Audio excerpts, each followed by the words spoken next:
ଅଷ୍ଟମ ବେତନକୁ ନେଇ ଆସିଲା ବଡ଼ ଅପଡେଟ୍। କେବେ ଆସିବ ରିପୋର୍ଟ ଏବଂ କେତେ ବଢ଼ିବ ଦରମା? ତା ପୂର୍ବରୁ ଚ୍ୟାନେଲରେ ନୂଆ ଥିଲେ ଚ୍ୟାନେଲଟିକୁ ସବସ୍କ୍ରାଇବ୍ କରି ରଖନ୍ତୁ ଏମିତି ଗୁରୁତ୍ୱପୂର୍ଣ୍ଣ ଅପଡେଟ୍ ସବୁଠୁ ପ୍ରଥମେ ପାଇବା ପାଇଁ। ଦେଶର ଲକ୍ଷ ଲକ୍ଷ କେନ୍ଦ୍ରୀୟ କର୍ମଚାରୀ ଏବଂ ପେନ୍ସନଭୋଗୀଙ୍କ ପାଇଁ ଏକ ଗୁରୁତ୍ୱପୂର୍ଣ୍ଣ ଖବର ସାମ୍ନାକୁ ଆସିଛି। ଅଷ୍ଟମ ବେତନ ଆୟୋଗ ଗଠନ ହେବାର ପ୍ରାୟ 9 ମାସ ବିତିଯାଇଥିବା ବେଳେ ଏବେ ସମସ୍ତଙ୍କ ମନରେ ଗୋଟିଏ ପ୍ରଶ୍ନ ଯେ କର୍ମଚାରୀଙ୍କ ଦରମା ଏବଂ ପେନ୍ସନରେ କେବେ ବୃଦ୍ଧି ଘଟିବ? ସରକାର ବେତନ ଆୟୋଗର ସମସ୍ତ ସୁପାରିଶକୁ ଗ୍ରହଣ କରିବେ କି ନାହିଁ? ଆସନ୍ତୁ ଜାଣିବା ଏହାକୁ ନେଇ ବର୍ତ୍ତମାନର ବଡ଼ ଅପଡେଟ୍ କ'ଣ ରହିଛି। ତେବେ କେବେ ଆସିବ ଫାଇନାଲ ରିପୋର୍ଟ? ଆଶା କରାଯାଉଛି ଯେ ଅଷ୍ଟମ ବେତନ ଆୟୋଗ 2027 ମଧ୍ୟଭାଗ ସୁଦ୍ଧା ନିଜର ଚୂଡ଼ାନ୍ତ ରିପୋର୍ଟ କେନ୍ଦ୍ର ସରକାରଙ୍କୁ ହସ୍ତାନ୍ତର କରିବ। ରିପୋର୍ଟ ମିଳିବା ପରେ ସରକାର ଏହାର ସୁପାରିଶଗୁଡ଼ିକୁ ତର୍ଜମା କରିବେ ଏବଂ ଏହାକୁ ଲାଗୁ କରିବା ନେଇ ଚୂଡ଼ାନ୍ତ ନିଷ୍ପତ୍ତି ନେବେ। ତେବେ କେବେଠୁ ଲାଗୁ ହେବ? ସରକାର ଏହି ସୁପାରିଶଗୁଡ଼ିକୁ ଲାଗୁ କରିବା ପାଇଁ ଆଇନଗତ ଭାବେ ବାଧ୍ୟ ନୁହନ୍ତି।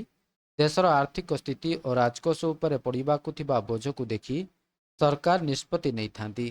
ତେବେ କର୍ମଚାରୀମାନେ ଆଶା ରଖିଛନ୍ତି ଯେ ଏହି ଆୟୋଗର ସୁପାରିଶ ଗତ 1 ଜାନୁଆରୀ 2006ରୁ ହିଁ ଲାଗୁ କରାଯିବ। ତେବେ ଘନ ଘନ ବସୁଛି ବୈଠକ। କାର୍ଯ୍ୟକୁ ସମୟସୀମା ମଧ୍ୟରେ ଶେଷ କରିବା ପାଇଁ ବେତନ ଆୟୋଗ ବର୍ତ୍ତମାନ ଖୁବ୍ ସକ୍ରିୟ ଅଛନ୍ତି। ଏପ୍ରିଲ ମାସରୁ ଆରମ୍ଭ ହୋଇଥିବା ବୈଠକ ପ୍ରକ୍ରିୟା ଏବେ ବେଶ୍ ଆଗକୁ ବଢ଼ିଲାଣି। ଆୟୋଗ ବିଭିନ୍ନ ରାଜ୍ୟ ଓ କେନ୍ଦ୍ରଶାସିତ ଅଞ୍ଚଳରେ ସମ୍ପୃକ୍ତ ପକ୍ଷଙ୍କ ସହ ପ୍ରାୟ 9ଟି ପର୍ଯ୍ୟାୟର ଆଲୋଚନା ଶେଷ କରିଛନ୍ତି। ସମ୍ପ୍ରତି ଶେଷ ପର୍ଯ୍ୟାୟ ବୈଠକ ଜୁଲାଇ 9 ଏବଂ 10 ତାରିଖରେ କୋଲକାତାରେ ଅନୁଷ୍ଠିତ ହୋଇଯାଇଛି। ଏହି ବୈଠକ ଗୁଡ଼ିକରେ କର୍ମଚାରୀ ଓ ପେନ୍ସନଭୋଗୀଙ୍କ ସହ ଆଲୋଚନା କରି ଦରମା ବୃଦ୍ଧି, ପେନ୍ସନ ଭତ୍ତା ଏବଂ ଅନ୍ୟାନ୍ୟ ସୁବିଧା ଉପରେ ମତାମତ ଲୋଡ଼ାଯାଉଛି। ତେବେ କେବେ ହୋଇଥିଲା ଗଠନ? ପ୍ରଧାନମନ୍ତ୍ରୀ ନରେନ୍ଦ୍ର ମୋଦିଙ୍କ ଅଧ୍ୟକ୍ଷତାରେ କେନ୍ଦ୍ର କ୍ୟାବିନେଟ୍ ଜାନୁଆରୀ 2025ରେ ଅଷ୍ଟମ ବେତନ ଆୟୋଗକୁ ମଞ୍ଜୁରୀ ଦେଇଥିଲେ। ଏହାପରେ 3 ନଭେମ୍ବର 2025ରେ ଏହାର ଆନୁଷ୍ଠାନିକ ଗଠନ ହୋଇଥିଲା। ରିପୋର୍ଟ ପ୍ରସ୍ତୁତ କରିବା ପାଇଁ ଆୟୋଗକୁ ମୋଟ 18 ମାସ ସମୟ ଦିଆଯାଇଛି, ଯେଉଁଥିରୁ 9 ମାସ ବିତିଯାଇଛି ଏବଂ ଆଉ ପ୍ରାୟ 9ରୁ 10 ମାସ ବାକି ଅଛି।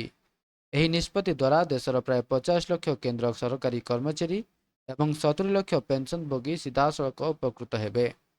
ତେବେ ଫିଟମେଣ୍ଟ ଫ୍ୟାକ୍ଟରକୁ ନେଇ କ'ଣ ରହିଛି ଦାବି?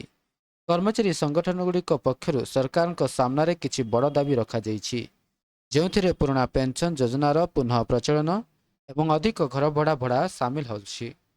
କିନ୍ତୁ ସବୁଠାରୁ ବଡ଼ ଦାବି ହେଉଛି ଫିଟମେଣ୍ଟ ଫ୍ୟାକ୍ଟରକୁ ନେଇ।